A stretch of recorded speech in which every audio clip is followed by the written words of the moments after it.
Say good afternoon or good evening to everybody here in the Lion's Den.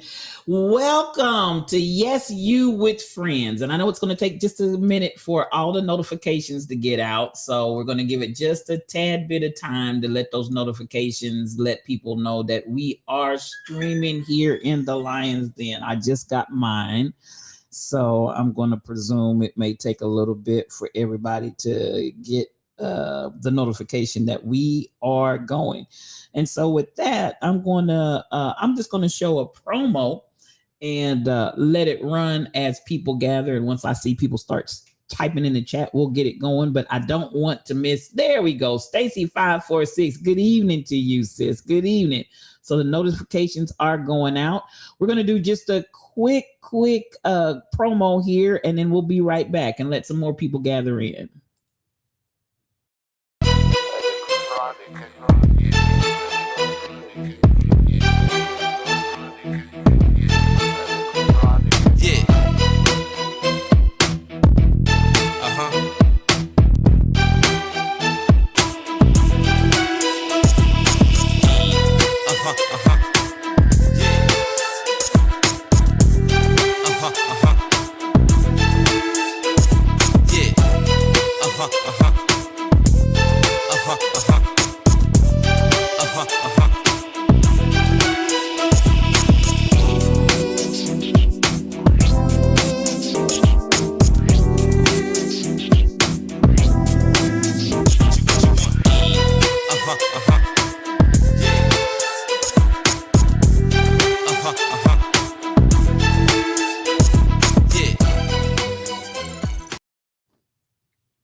And there we go for station identification. Again, we had some technical difficulties tonight getting started. So we're just a tad bit late, but we wanted to give some more people an opportunity to go ahead and join us. So again, Stacy 546, good evening. Sheila Miles, good to see you. Come on in here. Mel Holiday, there's my sister. Come on in. The Rebel Inc., thank you for being here. I appreciate all of you guys for jumping on that notification as soon as it went out.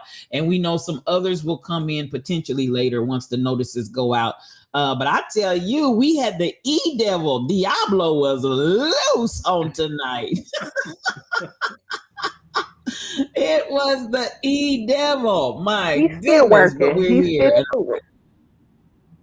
Uh-oh, he's still moving over there, girl. We gonna bind that joker. He's loose. Yes. Loose. But I want to welcome each of you to tonight's edition of Yes You with Friends. And it just seems like we haven't been here forever, guys. It seems like it feels like forever. Oh my God, like 50 years ago since we met. It's unbelievable. Go ahead, Jay. Was it something like 50, 11 years? 50, 11 years ago was the last time we were able to meet together and gather. But listen, these are my friends, Jabez, Jana, and Tyrone, and we're definitely missing my girl, World Confessions, hoping and praying, sending all kinds of love and prayer. That girl has just been turning every which way but loose. I'm trying to tell you, she's been moving and shaking. And of course, I expect that the closer we get to election time. Somebody said it must be a full moon. Come on, Mel. She diagnosed the situation quick, fast, and in a hurry. I'm going to stop and give my friends, I'm so happy to see them. I really, really am. I'm going to give my friends an opportunity to just kind of chit chat and say hello to you all before we get started tonight. Jabez, we have missed you, my friend. So I'm telling you, I am so glad to see you. Tell us what's going. I love that shirt. I'm just loving that shirt. Now, I want me one. Listen, I'm looking and I'm jealous. I ain't even gonna lie. I like that. I love it. I love it. Truck driver, come on in here. That's my brother. So much love coming to you. And thank you for being here with us on this evening. Tell us what's going on in your world, Jabez. Woo, second half of the year is here. I don't think we've been here since the 1st. The 4th of July was amazingly fun, although I maybe had a little too much fun. But the heat is also new. I don't know if anybody else is dealing with that, but my AC was out for a good 2 weeks and it was not pretty, but she's back. Oh, Jesus. And then other than that, just catching up on bills, which I actually did. Praise report. My rent is paid up. I've been here a year and they can't do nothing with me but suffer. Okay.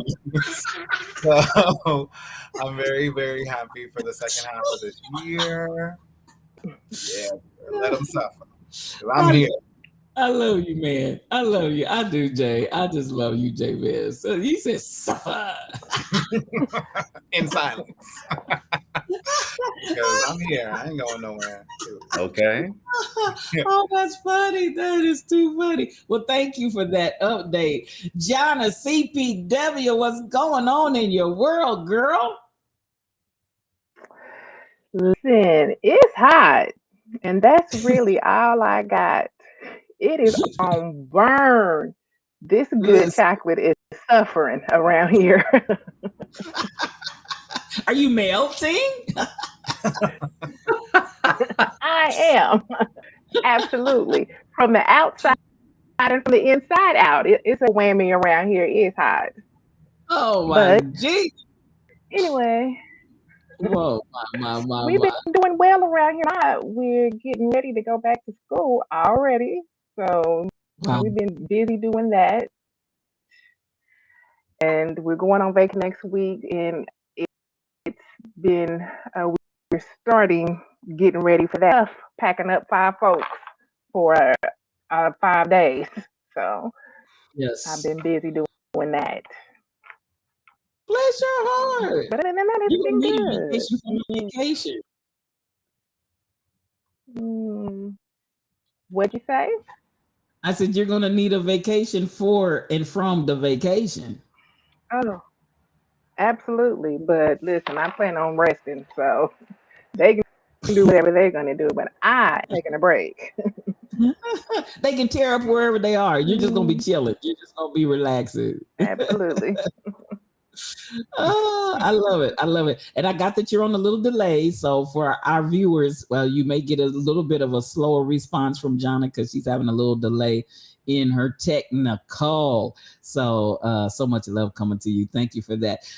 Listen, Ty, I'm just trying to say, I feel like I'm underdressed today. I'm just in the midst of greatness. I'm just like, what am I doing? I'm not dressed correctly. I'm not in the proper attire because you guys are just slaying out here. You slay. What's going on in your world, sir? Well, first, just happy to be here. It seems like it's been forever since I was able to join. But things are going good. You know, work is going well. You know, things are pretty calm. We've done a lot of traveling. We actually just got home this morning from Horseshoe Bay. Tim was out there playing tennis this weekend.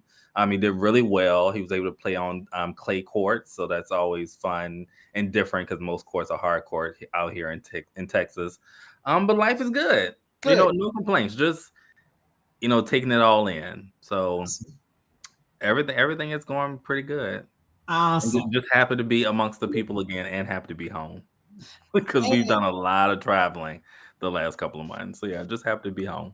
Oh, it's good to have you back. As SK8843 said, it's good to see you, friends. Daniel Dean is in the Lion's Den. Hello to my God. That's my preacher right there. I love you, man. It's good to see you. Welcome, welcome, welcome. And thank you for joining us tonight. So, and in the meantime, was it last weekend that Tim actually won the championship? Come on now. Yeah, it was the 40 Love tennis tournament here in Dallas. It's actually a Black-owned tennis tournament. They call it the Chitlin Circuit. Hate to say that, but they travel all throughout.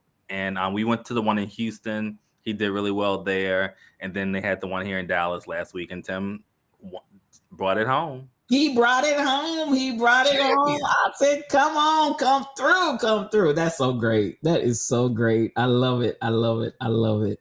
So there's so much going on and so much that we could talk about. I was like, eeny, meeny, miny, mo. I'm going to bring up a couple of things, and I'm going to start from here. Stacey, I appreciate that applause, the applause, the applause. Thank you so much for that. I want to show something that is it just happened. And I just don't know what this world is coming to, y'all. I just don't know what this world is coming to. So this that we're going to watch, ladies and gentlemen, is an actual shot of, I got to get reacclimated. I've been out of here so long. I got to remember how to share my screens. This is a church service today where armed robbers came in and robbed the church at gunpoint. Robbed the church at gunpoint. And here you go. Have lost your faith because you saw somebody else die what you about to go through. Yo. All right. All right. Yo, all right.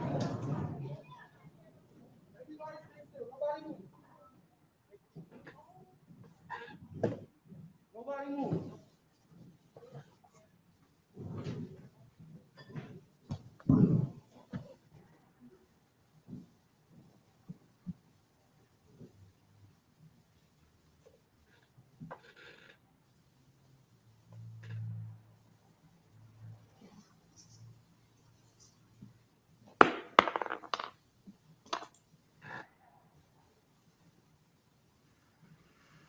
Nobody move.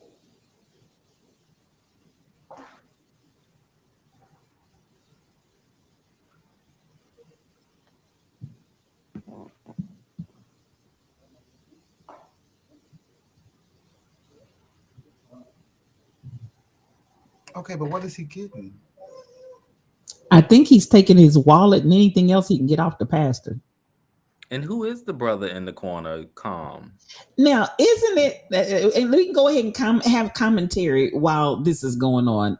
I thought it extremely unusual that the gentleman sitting there in the corner with the Bible looks completely and totally. And now I felt like, let me back that up. I felt like the one young man looked at him.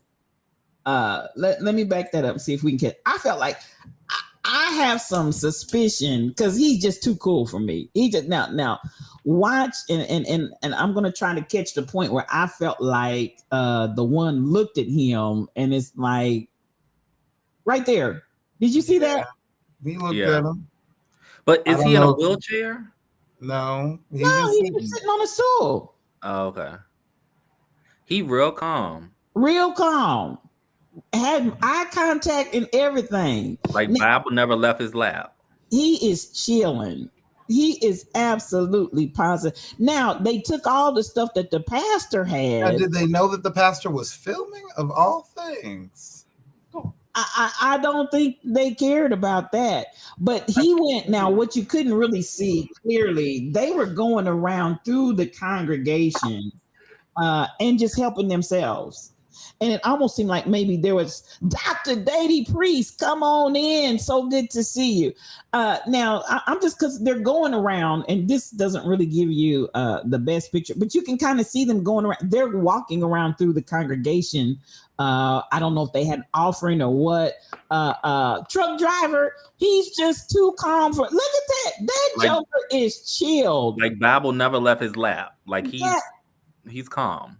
he has. And he reached in his pocket, I assumed maybe for his phone, but he didn't pull anything out either. So He's just looking and observing. well, I'm not a policeman. It's not my job to investigate. But let me tell you, in a house of worship, is nothing sacred. Daniel, that's the question that I have. Did the chill guy set this up? Because he's too chill. Now, I'm trying to be, but watch. I think this is the space where he walks away. And when I watched it, it caught my eye. His face shows no tension, no stress.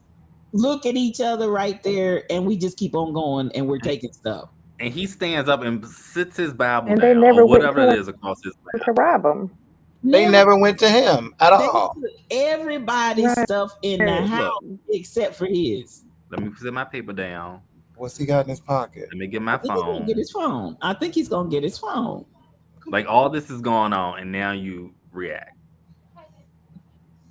Now the children and the women in a panic is just too much. Well, I can understand not wanting to give a reaction, because that would be me. I'm not gonna let you lose my peace, even if I lose my life. But this is a sign of the times video for real. This was today. But why is he so concerned? Was now he done zipped up his Bible, he done pulled his stuff together. He nervous, and I guess he heading to the car. I just something in my Shondo said an inside job.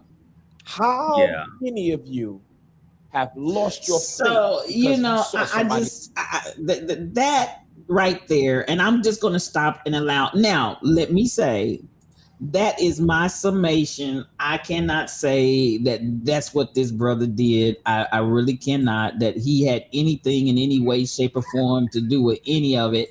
He just looked too cool, calm, and collected. What Dr. Dady Priest said, CCC, calm, cool, and collected. He was absolutely, listen, the Holy Ghost was keeping him. He's a keeper. You understand? He's a so put him on off the deacon board. We haven't reached to try to get the phone down. Nothing. I mean, he's just chilling. Now I'm gonna let each of you, as you watch that video, what goes through your mind outside of, I don't want us to get sidetracked with accusing Brother Man of having something to do with it. Just the overall scenario of going to church to be robbed at gunpoint by folks that come in. On a lighter note, you heard I missed that. Did she have other tongues, Dr. Dady? Rebel said you would hear that. Okay. What is your? Yeah, go ahead, Jay. Go ahead, Jay Bez. One, I'm going to give everybody in the video, I know y'all ain't gonna like me for this, everybody in the video, because everyone is at least presumed innocent until proven guilty. I don't know any of the backstory. I don't know anything that happened in that video. But what I do know is that there is something truly statementally to be said about people being willing to take guns into a house of worship. And it's happening all over the world. It's happening in mosques. It's happening in Jewish temple. It's happening in especially Black church. And for me, I can't stand to see it. I really can't. Whether it be law enforcement or the parishioners or the clergy or anybody else, I can't stand to see it. I just don't think that weapons belong in the place that you go to worship. And the more people feel that they need weapons, even when they're in a place of worship, the worse off our spiritual state will be. Let me just say that. Thank you. Jonna. And as a mother, Well, you may have had a totally different reaction to it in totality. I don't know, but It's a sad state. There used to be honor, even if you left women and children alone, and places of worship and such. And that's just apparently not the case here. So I agree with Jay on that. But where I'm kind of maybe out here by my cell phone is I feel like the staff needs to pack some heat. We got to pack some heat. And they are doing that in a lot of churches. We got to pack some But heat. for what? They have heat. We got to pack For some heat. this? Are you gonna shoot them? Yeah. Are you, me personally? If somebody shot somebody, Absolutely. I will fire before you fire on me and mine. And if you try gonna to bully, heal you you up gotta before fire. You you gotta be cross willing to over. fire. But I'm again, y'all Yeah, I treating me know the like y'all rules. gonna treat Don't me pull like it I'm the unless guy. you're gonna shoot. Okay. You gonna pull it? I You would have better just use sat it. there, collected the information I could. If I had the ability to turn on surveillance or a camera or a recording device, maybe. But they already had a literal camera recording. So at that point, just be peaceful until you can give a report to the janitors, aka police. I love Jonna how she said she's going to lay hands on them and try to heal them before they cross over. You have to. Absolutely. Before they cross over. SK8843 said, I certainly would, meaning she would shoot them. Man, man, come on, Ty. When they decided to walk in that building, they knew their life was on the line. So whether they walked out of there or not, they made the decision before they walked up in there. Now, They my being the thing attackers. is, excuse me? They being the attackers. Correct. When you come up with that plan in your mind, and I'm gonna walk into any establishment and try and rob somebody, I've taken on that responsibility. I may not walk out of here. That's a decision I made. But my thing is, this is sad. And we do see a lot of this in churches today, and and a lot of times it's terrorist attacks and things of that nature. To me, this is the sign. To me, this is showing that the church has become a money pit, and people, because these guys that walked up in there, from what I could see, this wasn't planned from another country, and they're just coming to make a statement. These guys walked into this establishment coming for something. Mm-hmm. And that a part of that goes to, if not, I can go into the church and rob people. The church has become a money pit. We know the pastor has the nicest car and nice jewelry and this, that, and the other. And so possibly the congregation, because they're supporting the pastor. This is a sign that the church has become, the idea of the church is the money pit. People rob stores because that's typically a cash register full of money. We rob banks because there's a lot of money. We're robbing churches now. Why? Because But aren't churches funds for the community? I mean, that feels like stealing from the community for yourself, right? Oh, so let's if have we that were in the conversation. 60s. Let's have that church money conversation. for the people. Does the church actually serve the community? Do you Not all at believe all. that that's a true statement, Jonna, Tyrone, Chat? Do you all believe the church is geared toward the community? Not at all. Financially, I think emotionally, some none churches. of it. I mean, Y'all saw what Kim just did. That's not for the people. But that's not bringing me the back representative of the totality of the church. That's She's a her. large representation of the church. And look, I completely I agree. disagree. That there is a monopolization and a worshiping of the money. There is a love of money that is rooted, especially in the southern tradition of the church. When I see these mega churches, when I see these people who have entire compounds and et cetera, that is supposedly in the name of the church, but they're enjoying a luxury life while their parishioners keep giving for the benefit of the belief that will make them prosperous. By me giving to the church, it's going to somehow make my life prosperous. I think that capitalism has no place in the church. But that being said, it's our responsibility to take from the I don't want to say take from the church, but for a church to be forced to give back. And in my mind, that's pay taxes, but I know I'm not going to get a lot of agreement on that one either. You can't have these big old money pits, as you say, that don't pay taxes, don't give back to their community through taxes, don't give back to their community through programs. And what they do give back is always, a food program that has month-old food, or a clothing program that with clothes nobody want to wear. Right. They sending blankets to Africa. Like,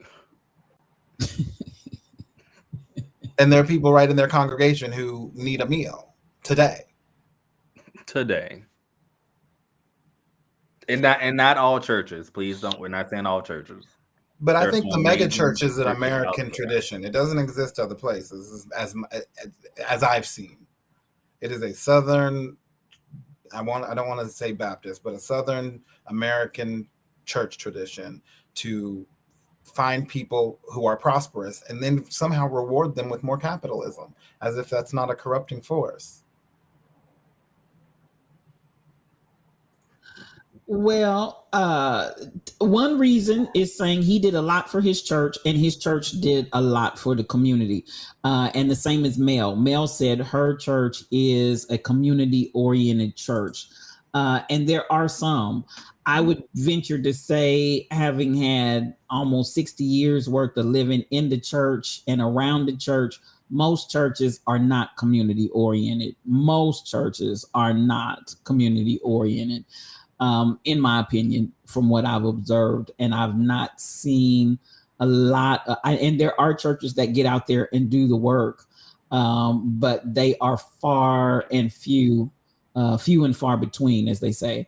So I don't know. But to speak to both of you all's point, it's definitely a money pit. It's definitely a place where a lot of money is amassed from a large congregation of people that come in carrying money. Now, I don't carry money.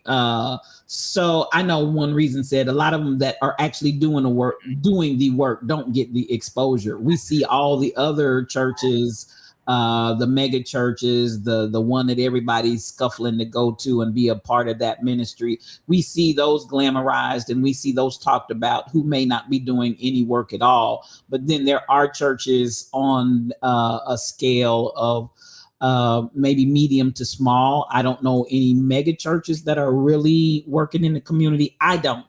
Other than a program here and a program there, just to say we do something for outreach and missions, but a viable community program, most of them do not. So, unfortunately, I wish one reason that ministries like yours, ministry like Mel, I wish we could give them more exposure so we could see more of what a real ministry is supposed to look like.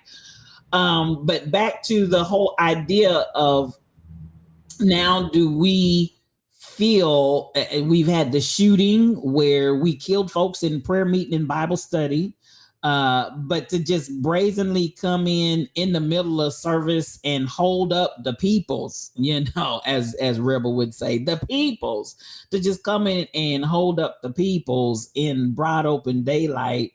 Man, that's really something. So how, other than weaponry, we've got the idea, I think SK said we need to get the deacons and the ushers, get them trained professionally in defense. What other options do we have to try and turn this kind of scenario around? Because that this is almost insane. Prayer. Prayer's not enough for me. And then, not that prayer doesn't change things, it does, but prayer is a conversation between you and God. It's not a conversation that's going to change somebody else's heart.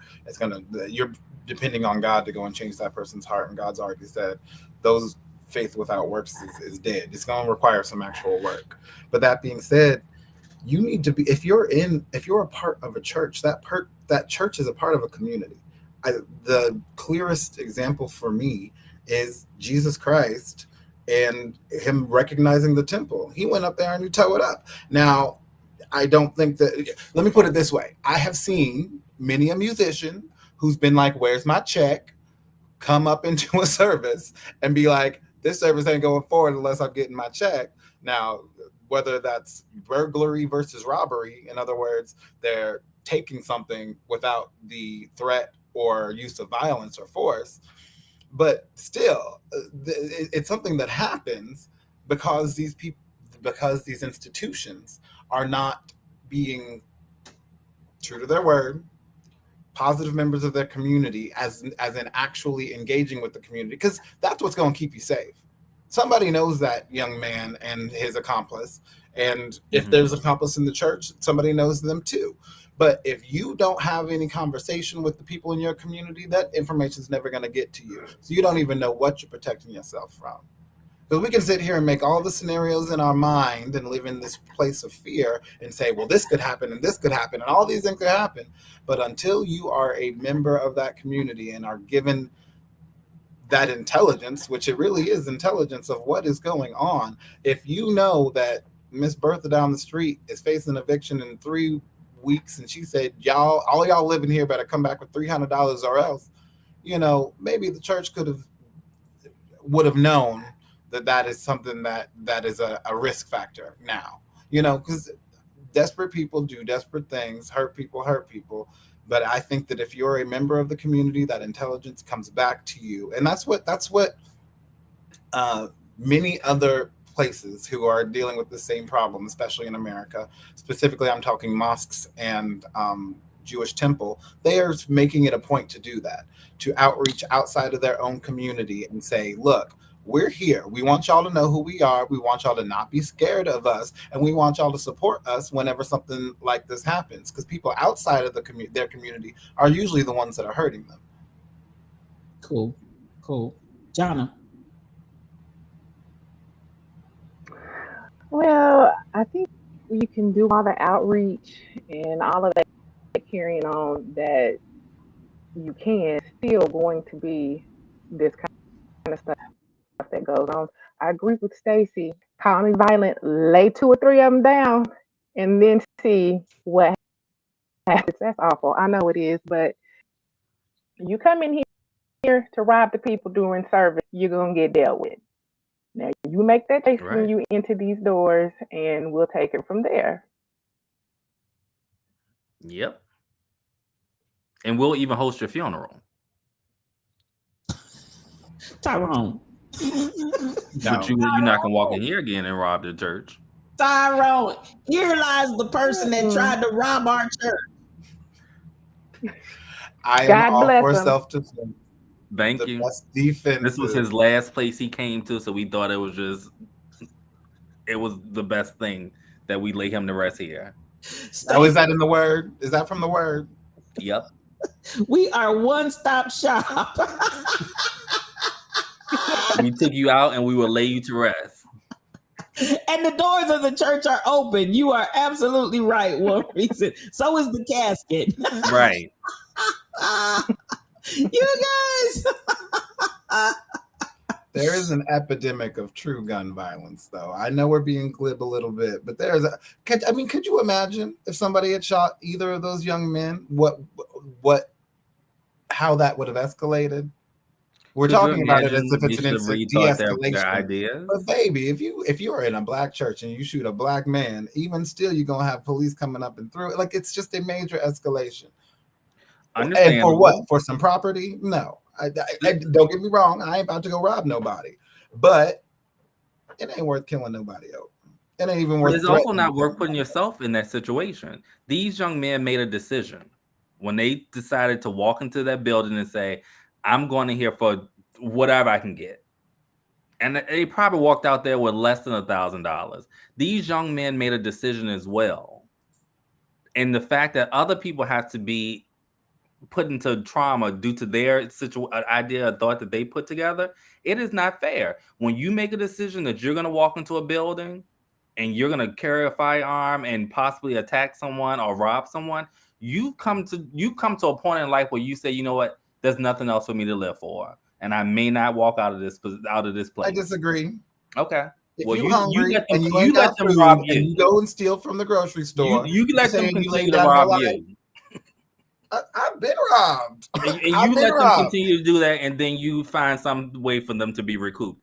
A lesson has to be learned at some point. No. When you make those decisions to walk into places and harm people, what do we do? So then we sit back. But building safer communities does not come from more and harsher consequences. It comes from building healthy communities, and that is real work. That takes real strength. It don't take a whole lot of strength to pull a trigger. It takes real strength to know who the ignorant, who the downtrodden and who the desperate are in your community and make sure that they're uplifted to a point where they aren't desperate enough to go rob a church. Somebody in the community knows them. Now, Correct. from my standpoint, I feel like it was an inside job, whoever it was, I don't know, but somebody knows them. At what point do we start? And this is real talk, because some of y'all know your brother is a bad man. Some of y'all know your sister is a bad woman. Some of y'all know your nephew, your grandchildren. You know what I'm saying? Some of these people know these are your children and your kinfolk. At what point do we start rallying around those families to start dealing with family trauma? Because it spills over into the community, and somebody knows who these people are. I'm with Jay. I'm not for shooting them down dead. And I hear what you all are saying. And they don't got to be dead, but they're going to be shot. Well, you're not going to walk out of here. Listen, you can go for a artery that you think, or a limb that you think is not major. Y'all got me cracking up. At the end of the day, y'all ain't even talking warning shots, so you going straight for dead. Listen, they didn't give me a warning shot when they came in the building, and I was in prayer. They didn't shoot. But still, I'm not going to be terrorized. No, I'm not going to be terrorized. I'm not going to sit and watch somebody terrorize my family, my children, and my loved ones. You come in here with your rifle, I'm going to have to lay you down. Now, you know, you made a choice at the house when you got your shit on to come out here and rob people. And so here are your consequences via the ER. I'll be out there praying and carrying on, but, you know, we'll still rally around the family. Yeah, we'll still rally around the family. Put our arms around them and say, "Lesson May, I'm so sorry your grandson was acting up, but you ain't got to worry about him doing it again." Because we blew his hand off. You know, I don't know. Would your position be different if it were one of your loved ones doing the shooting? That was doing the robbing. You made a choice. You made a choice to participate in this activity. Some of the consequences is death. Well, you choose your actions. You don't choose the consequences of your actions. But your actions, there's a consequence from your actions. The people who went to church that day. They didn't know they were going to be robbed by gunpoint. You choose your actions, and yes, some actions come with way more risk of more dire consequences. But they didn't choose death. I refuse to answer. I refuse to believe that. They didn't walk in there saying, "I'm gonna rob this place," which they eventually at least saw that was a church and continued to do. And that. But we all remember the crack epidemic. We all remember there are all sorts of factors and reasons that people do things that harm our community. There are. When do we stop making excuses, though? It's not an excuse. I said that they should face justice. They obviously was caught on camera. Somebody in that community knows who they are. They aren't going to get away with the money. They aren't going to get and as a matter of fact, that church is about to get an insurance check probably bigger than what they got. But nonetheless, after all of that, the harm that was done, if we're talking about some money, yes, they came in there and used force and the coercion of violence to get your money. But they didn't shoot you. This time. Now, but are you gonna be the church that shoots first? I am. Did you come in here uninvited? To the church? To the church. Who did Jesus invite to the church? Who did Buddha invite to the temple? Who did Muhammad invite to come Jesus? Pray? Ain't no prophet alive that's not gonna say whoever you are, come pray. My thing is, when you make a decision, there's a consequence. Nobody chooses death, and of course there's a million and one things that we can say there's a reason why someone did X, Y, and Z, but choices are made, and there are consequences to those choices. And what consequence are you willing to allow as a member of a clergy or a member of a faith to be, or a member of the community, so how that, like the question was, you guys are choosing gun violence. I just don't understand that as a member of a faith community. Okay, so we don't have to choose gun violence. We'll stone them. I didn't say you don't defend yourself. I didn't say that you willingly give up your cat. What's the chat saying? Ain't nobody on my side. First Family Worship Center. Listen, if there was a congregation, don't start none, won't be none, I'll be the head pastor. Don't come in here with that. No. No. No. Shoots First Family Worship Center. I Okay. would not be a member of that church. Second died in the commission of this crime. What if somebody got so upset they had a heart attack or a seizure and went into? I mean, all kind of secondary things can happen from that choice outside of them shooting somebody with the gun. That's a very valid point, Mel. Good point. De-escalation is a better training tactic that more people understand than escalating with violence in every community, in every situation. And now, sometimes de-escalation violence is great. perpetrated upon you, and you've got to defend yourself with all that you have, because that is your right, that is your birthright from being alive and being at least a person. But nonetheless, when you choose your first reaction to be reactionary violence, you've lost me, at least as a church, at least as a faith community. That's what police do. Shoot first because I was scared, and I ain't about to be a part of that church either. Okay. I respect everybody's position. I respect all positions. I respect all thoughts and concepts. Now, I'm going to say this. I really feel that at the end of the day, I feel that as we move forward for many different reasons, I believe that more churches are going to become cyber sanctuaries. So I'm gonna throw out, I see your face looking very perplexed, Jay. I'm gonna throw that out because I'm gonna tell you what, that is an element, an aspect that I am personally leaning toward, is to create a cyber sanctuary.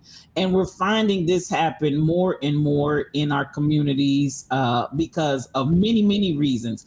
Man, I can tell you for sure that I know pastors that have shut down since the pandemic because they just could not survive it.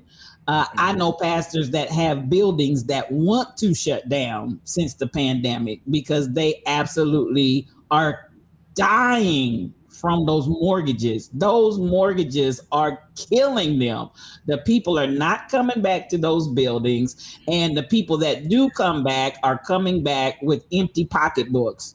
So at the end of the day, when you get scenarios like that going on, and you then have to add to it the idea that I'm going to church to have church, and I got to be met by 3 or 4 men armed with weapons telling me to get on the floor and take all my stuff. Is that really worth it? Ain't nobody signed up for all of that. We didn't sign up for all of that when we said we wanted to go to church. True. So cyber sanctuaries. I think that is a wonderful solution to avoid centralizing places where that violence can happen. But let's be real about what happened in that video too. That was violence perpetrated by somebody most likely who at least knows that community. That community is unsafe. That community deals with that even outside of the church. That community's corner store deals with that even outside of the church. That community's grocery store deals with that even outside of the church. You don't see that happening in the affluent other side of the tracks churches because their communities are safer, because their communities have resources, because you don't go show me somebody going out after what's his name with the mega church, whatever. Go after any of these mega church pastors. No, they're mafias. No. Absolutely not. They don't go after that in those communities because those communities do not face the same kind of violence. It would not have happened if the community was not facing that violence regularly. So yes, having a cyber church would allow you, or a cyber sanctuary would allow you to not have to go to that community. But I think the church has a duty to build healthy communities, and those communities will uplift the church for the work.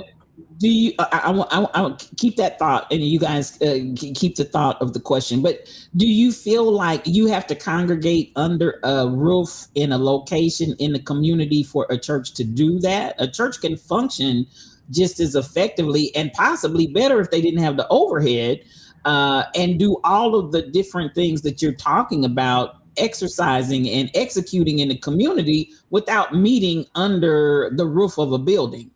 Chazzy Licious is cooking. I see you. Come on in here. So much Osteen, love thank you, Mel. for you. Joel Osteen. So at the end of the day, because for real, if we really get right down to it, a lot of the money that the people are giving is for the building. True. Yeah. And if that money didn't have to go toward a building and could actually go toward building the community, potentially you have the same amount of income that's coming in. You don't increase it one dime, but take away that mortgage, take away that rent, take away that light bill, take away the heat, take away the air, all of that electricity and everything else that you're using, and take that same money and reallocate it into the community. What you had for community work just increased by leaps and bounds. Do you agree or disagree with that? I mean, I agree, the virtual church, and I feel that's honestly the direction most churches are going in as we move into things. But I also think generationally, that building is a staple for a lot of people within that community, who don't even think about that whole other aspect of it, the overhead, the mortgage, this, that, and the other. I think generationally, for other generations, that sanctuary, that building is a staple for them. But I do see a lot of churches possibly going into that virtual direction. But and it's more beneficial, honestly. Yes. I want to hone in and because listen, if we want change, we got to think outside the box. Mm-hmm. And we got to disrupt something. We've got to disrupt something, and at the end of the day, I'm with One Reason. That same ministry, instead of having a sanctuary, could have a community center.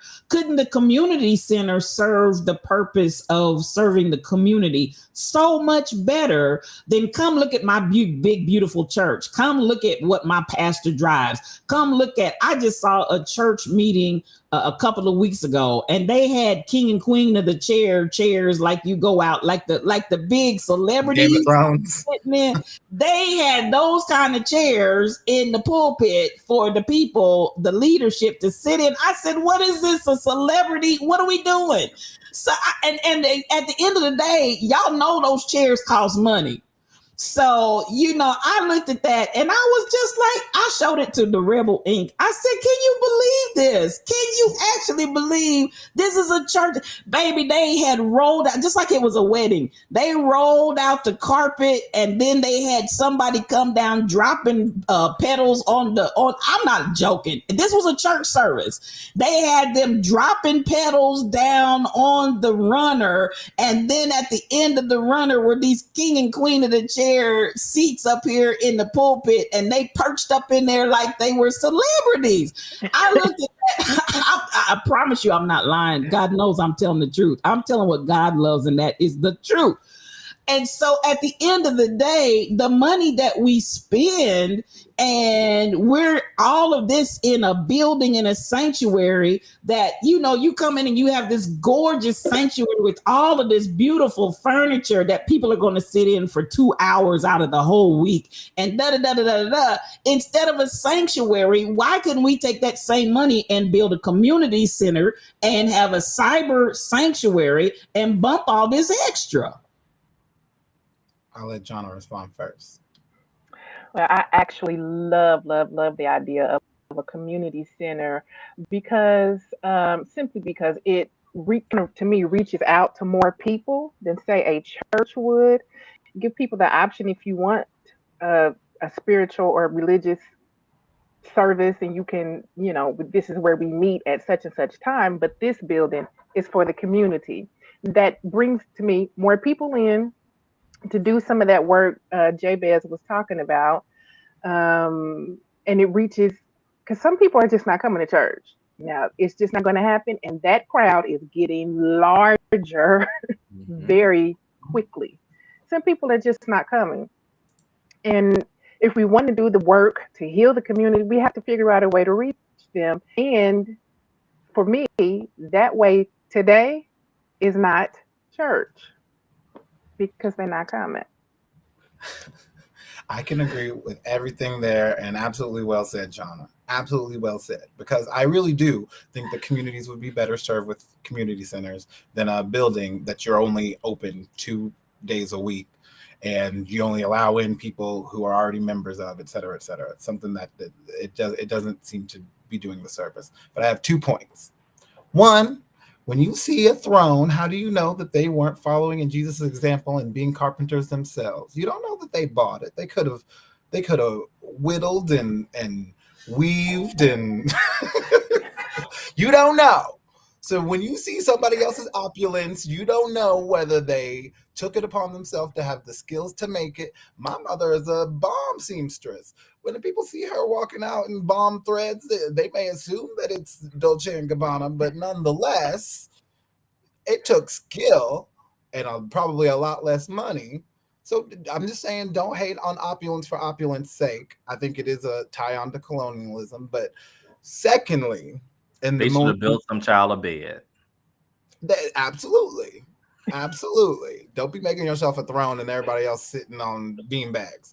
However, listen, if I go to a church and they got a throne, I'm going to have to crack. I'm going to be cracking up before service start. I'm going to crack up during service. I'm not going to make it to the end of service because they're going to ask me.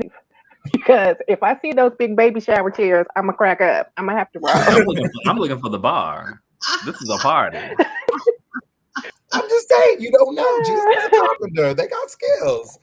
And second point, not to be facetious and funny, I'm trying to make it light, but the second point is one that there's nothing wrong with the option of a cyber sanctuary.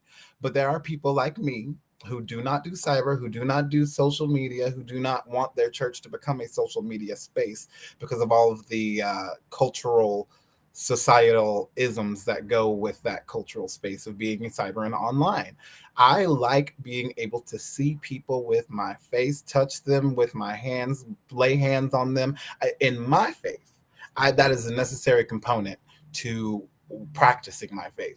Now, people don't go to church like me to practice their faith. A lot of people go there to learn, but I'm a tactile learner too. If I can't read the page, if I can't read along, if I can't interact with it, it's not that it goes in one ear and out the other. It just doesn't touch with me. So while it may be a great solution for a great many people, and I want those people to have a solution, I don't want people to assume that it's automatically better than having a congregation. Because in my word, it's where 2 or 3 are gathered together in my name. That doesn't have to be just in a physical place, but there is something about being there with having a true congregation where they can see you. They can, y'all see in my house right now, but you're only getting this window of it. I done cleaned like 2 rooms in my house. I got 3 other rooms that's still a mess. I don't want to be in a space where y'all can only see the presentable part of me, which is a large part of what that societal and cultural culture is in online and cyberspaces. Well, I feel like this, and Ty, I still want you to share because you haven't had an opportunity to express yourself. I feel like this, a couple of things in response to that. And that is, you really don't get fellowship at church anyway. You get people that sing to you, you get people that preach at you and talk to you, but to actually grow in fellowship with one another, that little 5-10 minute window that you get before service, that little 5-10 window that you have after service is really not an opportunity to have real, what I consider fellowship. So that to me is kind of like no, because you really don't know people and get a chance to really get a feel and a vibe in 5 or 10 minutes before service, after service, and the rest of the time you're sitting there and maybe you're participating, maybe you're not. But then secondly, I'm just going to keep it real as a pastor and as preacher. Y'all say I'm a tactile learner. I got to be there. And y'all, the main ones, don't come to church. Y'all don't come to church.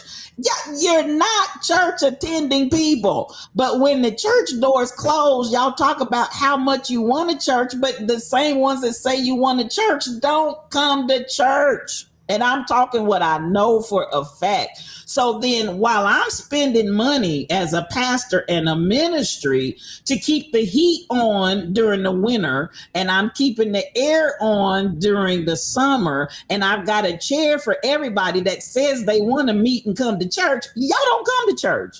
You don't go to church. So then here we have money that has been allotted and resources that have been set aside for all the people that say they want a church, but they don't come to church. So then I took that money that I could have been using in the community, that I could have gone and had a community center and had people come in and be blessed. I've taken that money, set it aside, and spent it to heat a building, to cool a building, to buy chairs for a building, to seat people in the building. And the people that say that's what they need don't even come to church. I preached the whole sermon right there, and it was the truth, the whole truth, and nothing but the truth. So help me God. So this is the dilemma. Don't tell me that you want to meet and congregate in the building when you don't even congregate, and the building is there. The doors of the church are open, but you ain't there. So this is a reality in these days and times that people have to deal with in truth. You know, I'm not talking about what you wanted because this is what you grew up with. What is your frequency? What do you do? What do you actually do? Do you actually take your lips, hips, and fingertips and sit them down regularly in that church chair, pew, whatever? Or is this an image that you have in your mind that you want a group to congregate with, and you want a congregation of people that you can feel connected to, yada, yada, yada, yada, when you're not even going to church? It's unfair to the church establishment to provide that and to spend those resources when you're not going to come. I think that is a failing on the church establishment. I'm not going to blame the people for that. I'm not going to blame the people for that. I think that's a failure on the church establishment. Okay. I'm sorry about it. And let me also rebut another thing you said. Okay. Just because you only have 5 minutes to go and hug on somebody or like pretend to say hi to somebody does not mean the rest of the time you're not congregating. You guys are all under the same word. Singing a song with someone is more spiritual and has been proven to have more of a syncing of your psychological being than almost any other activity you can do. Singing a duet, even just with one other person. So even just singing together is congregating. There are many different types of congregation that are not just, hi, how are you doing? My name is so-and-so. Now that to me is a necessary also component, but even just having a shared language of a song with somebody is a congregation. That being said, and you can't, well, not that you can't, but I have yet to be in a cyber service where that happens. And number two, if the church has a marketing problem and can't get people in the seats, the church needs to address its marketing problem and not say it's people's problem for not coming in the seats. I'm not even going to address that. I'm going to let you have that one, Jay. I'm going to leave that, and I'm going to let you have all of that. I'm not even going to comment on that. I'm really not. I'm gonna let that go, and I'm gonna let the others. But listen, this is what I'm advocating. In addition to that, let me finish my thought with the idea of the cyber church. And cyber church to me is a hybrid scenario where you have live opportunity as well as online. So it's a hybrid scenario where it's not just strictly hybrid, but people can actually come. But then at the end of the day, I feel like if you're going to have the community center, I love that. And I'm gonna ride that till the cows come home, because I feel like that is an answer to our current scenario of churches and sanctuaries that we've built that seat thousands of people. Let's take Joel Osteen. Let's take him for example. Y'all remember when they had all the floods and they ragged him because they asked him could they use his building to house people, and he said no. Exactly. Community service, community buildings, community organizations will do the work that churches won't. 100%. So at the end of the day, we're not building these buildings for the community.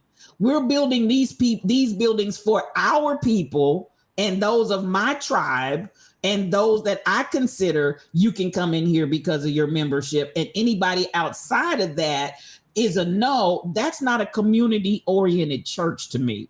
So I feel like with a hybrid situation where you can have in service, if you want to come and physically be there, fine. If you want to watch it cyber and just dial in, punch it in, be there, fine. And you can listen.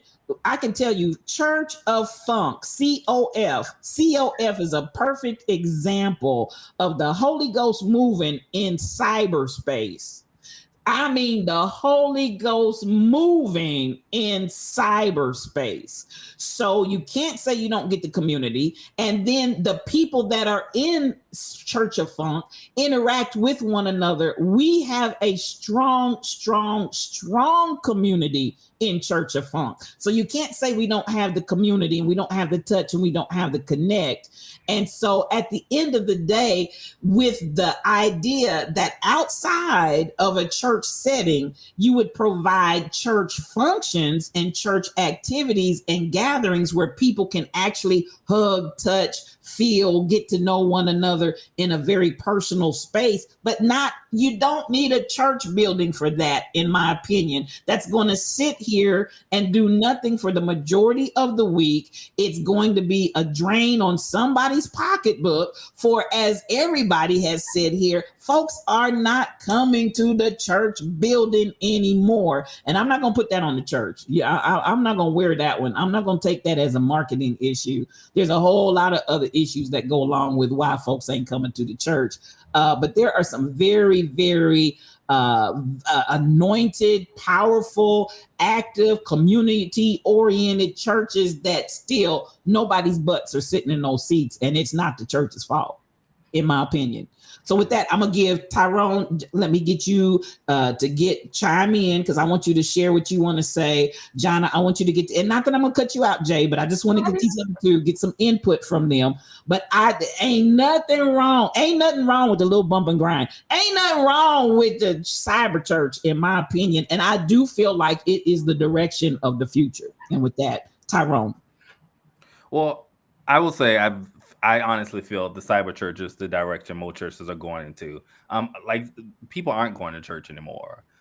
There's so much that happens in the church that people just say, I don't want to be a part of that. I know the last time I went to church, the pastor said something I didn't appreciate, and I check out. Mm-hmm. And I start thinking about what's for dinner. I can do that from home. The cyber church, like I said, I think that's the direction the churches are going in.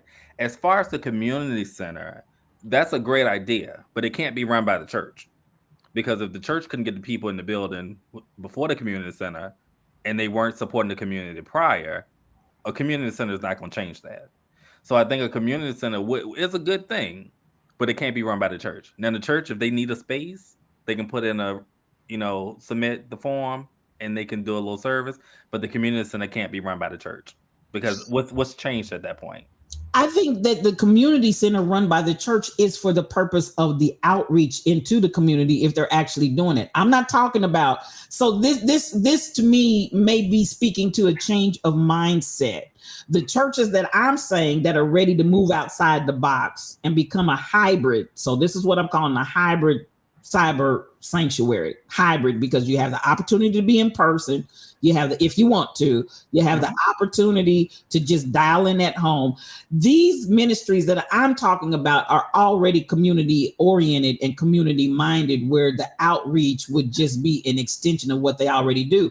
And so I saw Danny when he said, but the community center has to be funded too. And I'm saying the money that we're pouring into these buildings, the money that we're pouring in for the utilities, for the pews, for the, all of these things, that for the pastor's salary to get a bigger car and buy a jet, that money just needs to be redirected to the community center for the operation in the community. So I'm saying I can see taking those dollars, instead of putting them in XYZ sanctuary over here with XYZ church. And my God, it's a church on every corner. If all the churches came together and did it as a communal cooperative, it would be absolutely phenomenal to change in the community. While we're talking about how we're going to change the community, I think this is an out of the box type concept that if it is leveraged correctly, it can change your community. And it could. We know that's not going to happen because the churches don't get along. And I think a community center, if we could, like I say, it's out of the box thinking. If you could get all the churches within an area to come together and pour all their resources into one establishment, that would truly impact the community. But the churches don't get along. But I'm looking for ducks that quack like I quack. So I hear that. But I say it's happening. It's happening. And it's happening because there are enough lions that are roaring. There are enough lions that are waking up that's saying we want something different. And we're not just going to continue to talk about we want something different. How do you create something that looks different than the current? If you want a paradigm shift, you've got to come up with some out of the box thinking that's doable and then proceed to move towards making it happen. I'm definitely not going to approach it with the mindset right off the bat of it ain't going to work. Ain't nobody going to do it. I'm definitely not going to adhere to that. But I definitely, and I hear what you're saying, and I take into consideration. I feel you. I feel like even what I've encountered with people on Twitch, I feel like I've encountered enough people that we got enough people that if we decided we wanted to do something different, we can start building this joker and we can make it work. We can make it operate. And I feel like it can function. So, it just takes people that have a mind to work, that are like-minded, that are ready and willing to do it, that believe. You got to first believe it can be done. If you don't believe it can be done, you're the wrong person for the team. And I'm not saying that to you talk personally. I'm saying that in generalization. If you have folks on your team that are dragging and saying, I don't believe it can be done, those ain't your people. Those are not your people. We need the people that hear the concept, hear the lion's roar, understand what the lion is roaring and what the lion is saying. So that we can get there's a yes out there. One reason. Now you about to make me speak in some kind of tongue. There is a yes out there, and there are many yeses out there. You just got to go find them. So at the end of the day, Jonna, where did you go?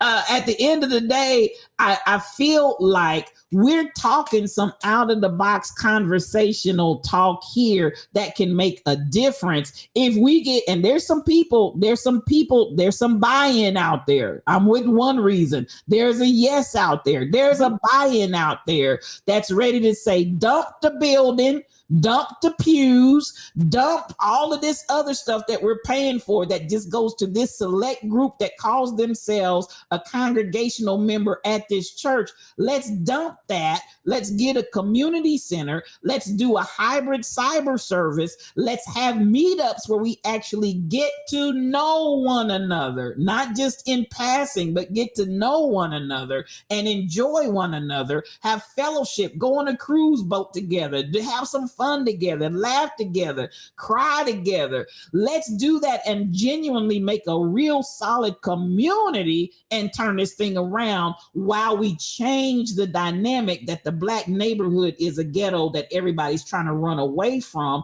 Let's turn that thing around, unite our forces, and make this thing happen. And that's the way I feel about it. But my only thing is, and I support all that. And like I said, I think the cyber church and all that is great. It will reach more people, more than, the small group of people that typically would go to one church. My thing is with the community center, what would be the change? So we're saying, we're not spending the money on the church, the mortgage, the pews. We're going to spend the money on a community center. But for churches that have a hard time reaching the community from their church, what would be the difference of putting the funds in a building where they still can't reach the community? Something then has to change because we're just going from one building to another building. It's And that's different why for those churches that you speak of that, they're already in the community. So, they're already making a difference. They're already impacting. So they're able to, take away from the typical church we think of, make a community center, impact the community. But when we have those smaller churches that haven't made an impact on the community, and then we say, we're going to go to cyber church, but we're going to create a community center that's going to impact the community, but you couldn't do it when you had a church.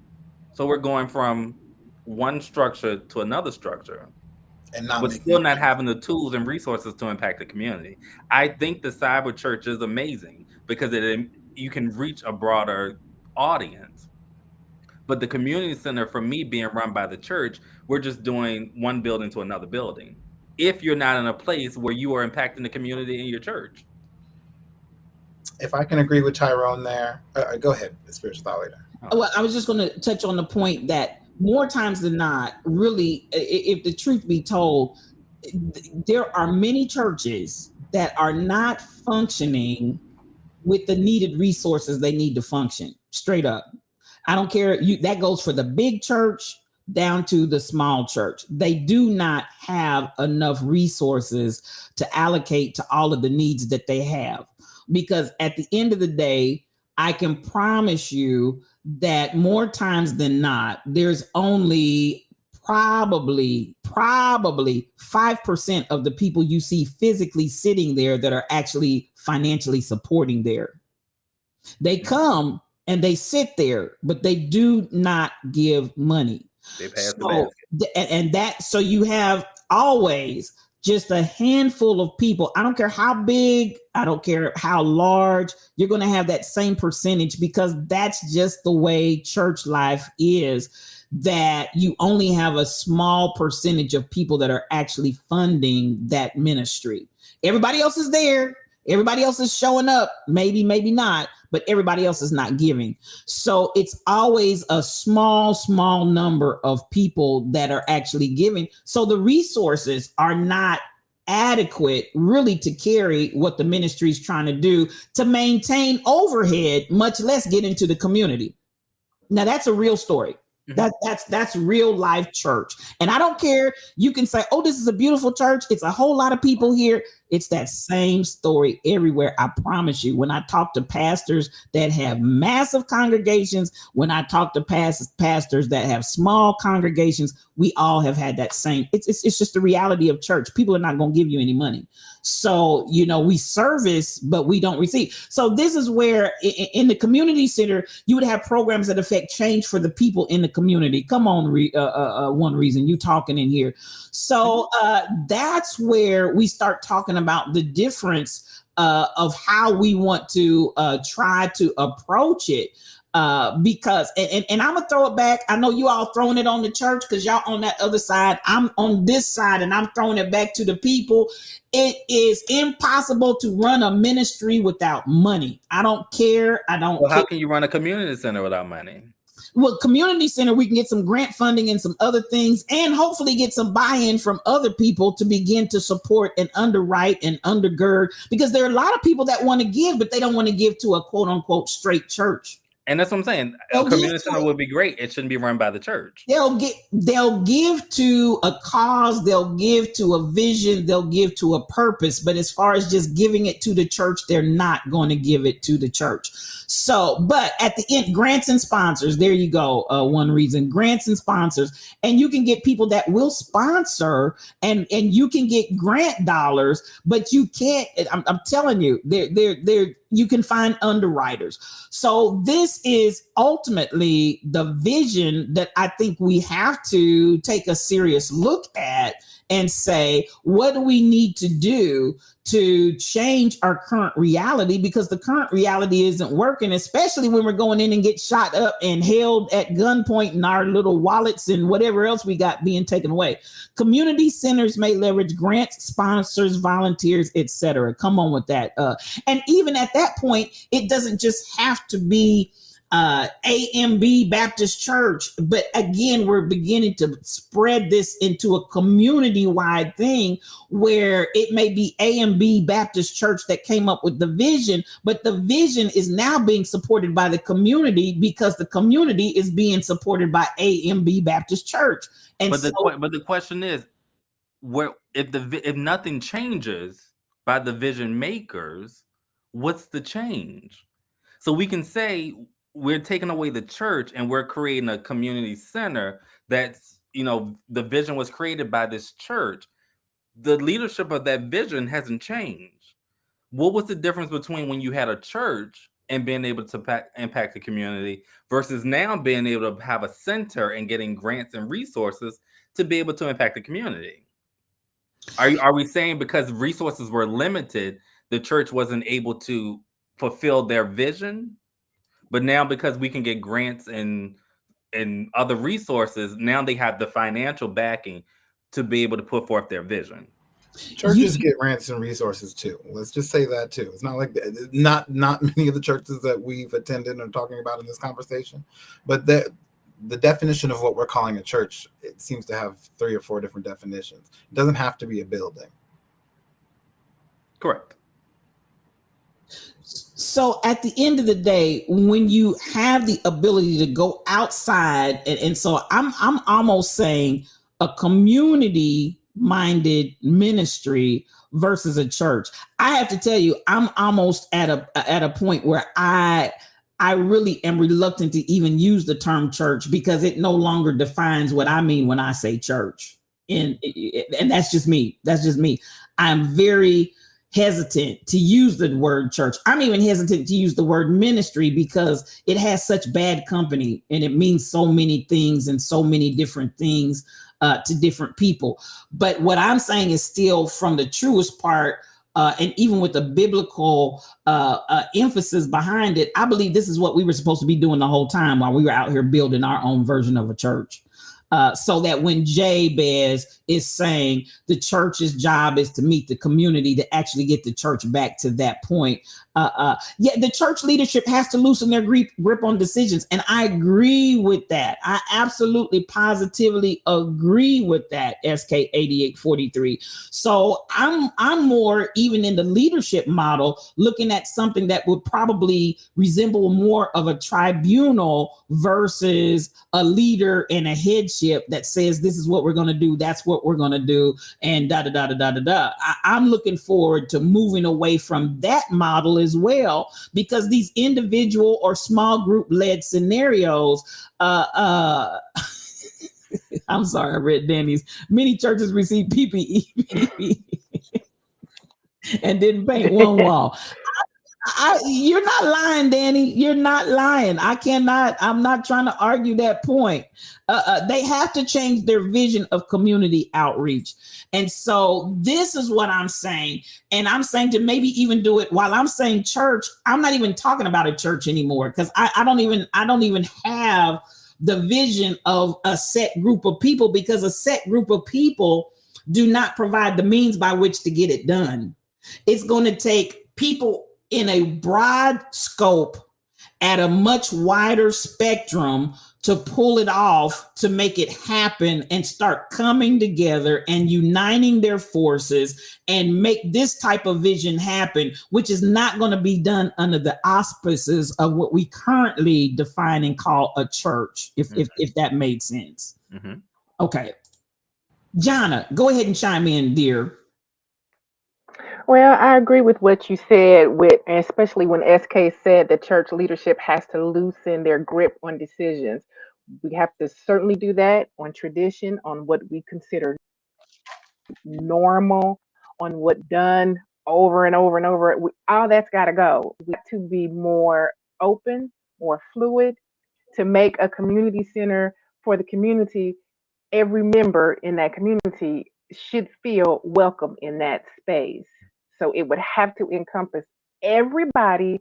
And so we have to drop, and I mean drop it, the church flavor, if you will. Yes. It's got to go. Yes. I'm with you on that. I'm with you. Yes, Tyrone, go ahead. Oh no, I was gonna say, and that was basically my whole point. Like, what would change? Like, it would need to be a space where if it's a community center and it's doing outreach for the community, every person in that community has to feel welcome and accepted there. And the whole, thought process of what a church should be or how church acts or how churches run would have to go, because if that's not the case, then we just changed the name on a building. And I get your point. I get your point. Totally, I get your point. But I think even as she said, you got to change the flavor so that it is a true community center that ministers to the whole community. When I say minister, I'm not just talking about going out and preaching and da da da da da da. Because hey, let's go here. I have friends of Baha'i faith. I have friends that are Hindu. I have friends that are all different types of faith traditions. I want them to be absolutely positively welcome in this concept of what I'm talking about. We can create so that nobody is eliminated because of whatever differences we want to say. The flavor. I'm gonna go back to what Jonna said. We got to get rid of that flavor and just really move on to a whole nother dynamic. Yes, Jay, go right ahead. I just wanted to give out a couple definitions. To me, a church is a place of worship.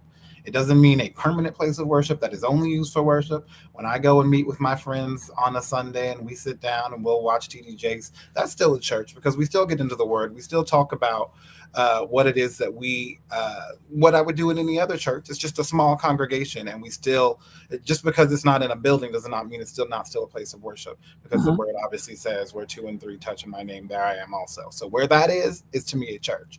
But you don't have to call it a church. What we're all kind of arguing around the head of a pin on in this particular case is tribalism. It's the idea that this competition that my church and my spiritual place has to exclude somebody else's church and physical space. And that competition that Tyrone was talking about earlier, where, there's a church on every corner, but they don't like each other.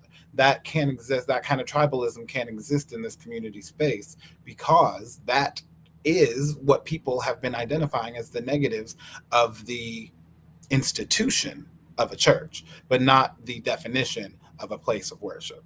Yes. If I can make the distinction. Yes, I like that. Well, we've engaged in some good conversation here, all of it food for thought. And as Michelle said, we don't have the answers, but there has to be a change. That's one thing we know for sure. And at this point, I'm saying, let's start some conversation. I'm past the point of saying we got to have change. What does that change look like? I want to have conversation about what does that change look like? And therein comes the idea, even as we've explored on tonight, let's stop putting all of the money into a building that only serves a small handful of people or a certain specified group of people, because that could be a large number of people. And let's look at how we can actually get out here and do what we're supposed to be doing, which is to build and better our communities. And that has to happen. And we've got to start having some real conversation around that, and not just conversation, but we got to put something in motion. We got to take the car out of gear and drive this baby somewhere. We got to go somewhere, because all of us are saying, and all of us are acknowledging, something has to give, something has to change. So at the end of the day, Tall Pumps done came in with the poll. I got you. Y'all done. I'm done. So y'all have to be in the Lions Den in the morning to understand that. So this is something that is being explored, and different people have different ideas. So I believe that as time goes along, churches will become a click on one of our devices. Assembling together will not look as it has for many years. While many will continue to come weekly to our physical churches, there will continue to be a growing number of people who will require and prefer cyber sources that will become their spiritual nexus, that they can have access to live and on demand. And I won't read the rest of that. But at the end of the day, I just feel like, and have felt for a minute, Rebel and I have been having serious conversation about this, the idea. And I'm gonna tell you what, Rebel asked me, I'm going to say as early as 2000. This is the truth. Rebel asked me in 2000 to create a cyber sanctuary. and to move away from the standard church model. This was in like 2000, before anything was on this conversational level at all. And a lot of this has come up as huge as it is. And I can tell you, from 2000 until 2022, for 22 years, this child has been asking me to go cyber. That's the whole truth, nothing but the truth. So help me God. And in the pandemic, it became apparent to me that there's a push now. We didn't want to make this move, but there's a push because of the sign of the times and everything that's going on, right down to the shootout, or I won't say the shootout, but the holdup, the armed robbery that we saw at the church, that really says something's got to give and something's got to change, and we've got to make some moves, we've got to make some differences. But at the end of the day, I'm definitely leaning cyber, hybrid. I'm talking hybrid, where people can come that physically want to come. But also, I definitely think that there's going to be a massive shift from our current situation, given the days and times in which we live. With that, I'm gonna let you guys go ahead and have any conversation that you want to have, and I'm gonna get you guys out of here. Thank you for some good conversation. Chat, I want to appreciate y'all, because y'all were chatting over there, and I appreciate everything that you were putting in. Good stuff. And I want you to think about what we're saying, because I'm not just throwing this out here to be playing around with some concepts. I'm ready for a change. Eileen Sideways is now reporting for duty. I love you, girl. Okay, now with that, I'm gonna just go around and I'm gonna turn y'all loose. And again, thank you to the chat, everybody that contributed to this conversation. It was great. I appreciate you. Sorry about that. I'll start and say thank you for the conversation. It was really good tonight. I think we touched on some really good things that I fully believe in. As an abolitionist, I think a lot of people focus on the things that we want to tear down, but any abolition movement is about building a new model, building something that works in place of something that does not. And this conversation was very much moving into that direction. I'm very, very glad to be a part of it. That being said, I also want to make sure that people understand my point of view, that I was not trying to naysay something that couldn't work. A cyber sanctuary is a great tool. It is an amazing tool. I think it'll be great for a lot of people. I'm just also noticing and want to put notice to the fact that everything ain't for everybody. And I think that to be a successful congregation, you have to try to reach as many as possible. Don't try to be in one way or the other. So it's a yes and proposition, not a either or. It's not a I can only do this or that. So the hybrid model that we were talking about is I fully support, and I really want more of this abolition conversation about how we build it. Honestly, one of the best conversations I think I've had on Yes You and Friends. So thank y'all for that. Oh, thank you, Jay. Thank you. And I get you, baby. I think we all get you. We know you're not a naysayer, and I get your energy and love it. I love your vantage point and your points of view. Thank you for bringing it to us. Yeah. Well, what you doing down there? Oh, never mind. Go on time. You're on timer. Oh, I don't know what direction we're going. Well, I would say again, a good conversation. As always, glad we're able to come back. And a really good topic. Because like you said, once the pandemic happened, a lot of things had to change, and people are starting to see that they can work from home now. And also being able to find that space now virtually where you can still have your connection spiritually, whatever that connection is.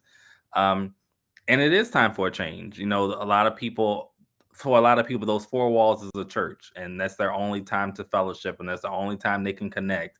And it's only done if they can hold the Bible and all that type of stuff. But we're starting to see that, we don't need that to be able to fellowship. And I think going to a virtual space really opens the opportunity and the doors to reach more people. Those four walls scare a lot of people away. Mm-hmm. And when we can look at ways where we can reach more people and impact more people and strengthen the community, I think this is a great way to honestly start to go. Because again, we can impact the community more, and we can impact everyone. It's not just, your denomination or your race or whatever people categorize themselves with as far as when it comes to religion. This is something that everyone can feel welcome, and they can walk away from it getting whatever it is that they need to be a better them. Yes, yes, yes, yes, and yes again. Absolutely. Thank you, Ty. Thank you. Jonna. So this was a good conversation. Hearing the different points, perspectives, definitely an eye opener, and which is good. Like many people here in the chat, I've spent my whole life, especially as a child, in church, the actual building. And one thing I know for sure is church folk do not like change. We just don't. I don't know why, but we just don't. And this is a huge change.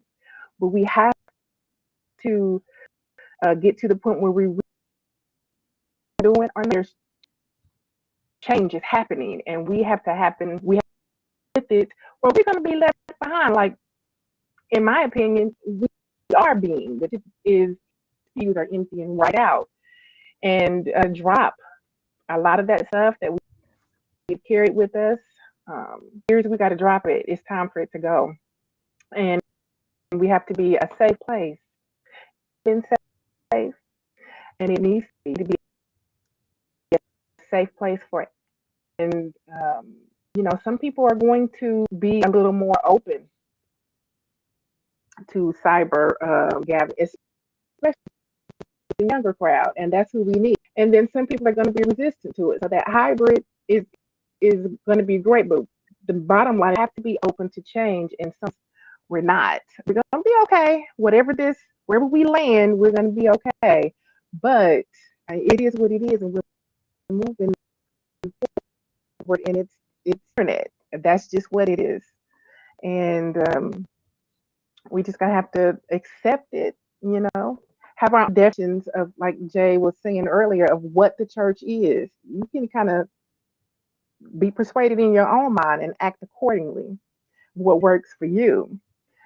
But that's not going to be across the board for everybody, and we have to be open to that. We'll be fine when we land. Wherever we land at, we're going to be okay. But we want to land together. That's the big part. We got to land together. Yes. The unity. Without a doubt, it's going to have a poll. There's going to be a poll in the community center. Tall Pumps is going to still be the minister of the poll classes. I got everybody's reporting for duty.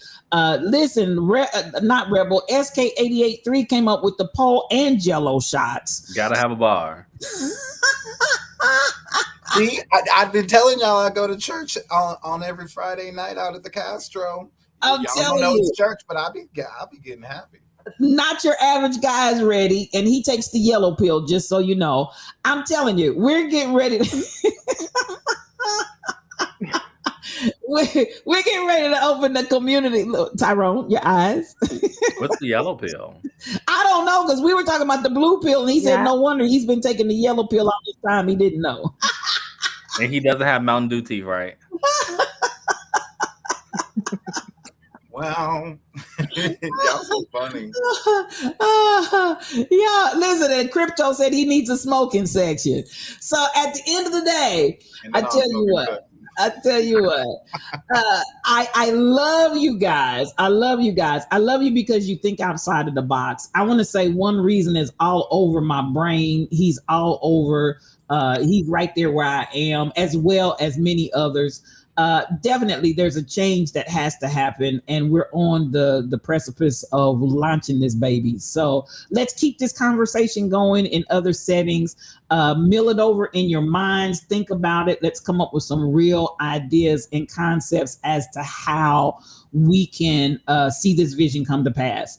In the meantime, I want to say thank you to everybody. It's been a minute since we've been here, so thank you for coming back and joining us on tonight. Every last one of you have been an absolute joy to have in the chat, and I want to say thank you to you. My friends, you guys are always the best. You are always the best, and I appreciate you. So much love coming to you, and you know how we do it when we get out of here. Wait a minute, let me ask my moderator. Are we rating tonight? let me get a quick direction on the raid. You came in on the later part of the conversation, but feeding the community's mental health and spiritual health should be the focus of the church and the community. Come on through here. Excellent, Tall Pumps. Yes, we are raiding tonight, so please copy this raid message as we get ready to get up out of here. So much love to you, and you know how I always like to close it. Peace for your journey.